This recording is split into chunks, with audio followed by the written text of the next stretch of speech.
going on, guys? Did the unboxing video earlier, and now I've got the Wraith pretty much all stripped apart. As you can see, I went with the Baja claws, no grip, so I'm going to run the HPI rock grabbers. I've already gone through on the front end and done my Integi big bore shot conversion, which that thing is going to get a lot of rise out of it, but yet it'll sink back down. Still yet to do the backs. I know this is kind of like idiotic, and most people love having the lights on their trucks, but I've gone inside the receiver and disconnected the wiring for the lighting. I just pulled the Futaba connector out because I'm in it for long runs rather than looking cool and having lights and everything. That's great and all, but until I change over to LiPo batteries and I'm still running nickel metal hydrates, I gotta have my run time, especially with that 20 turn motor that's in it. And on the other bright side too, we've got a focus, an AX243, which is a 20 turn, an AX24004, which is a 27 turn, stock in the Honcho and the Dingo, and an AX24007 55 turn, which is stock in the AX10 and what I have two of in my XR10. It's getting cold out. I'm going back and forth between, I think, sinus infections back and forth.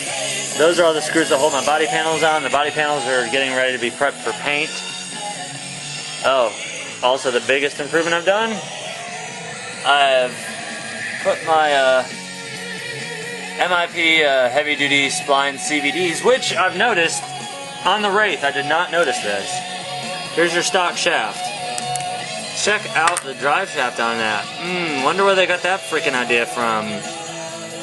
And also on the better side now, in order to keep your drive shafts from falling out, which these shafts have to go on that, which has a Robinson Racing hardened steel outdrive, it no longer uses grub screws.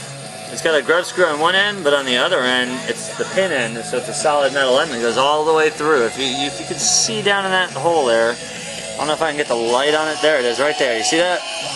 That pin goes all the way through your drive shaft now and goes straight through the output drive on the output shaft. It's awesome.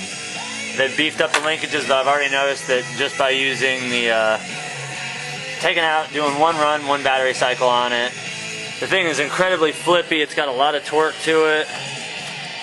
I think these Integi big bores are going to do it. The hardened steel drive shafts are definitely going to help.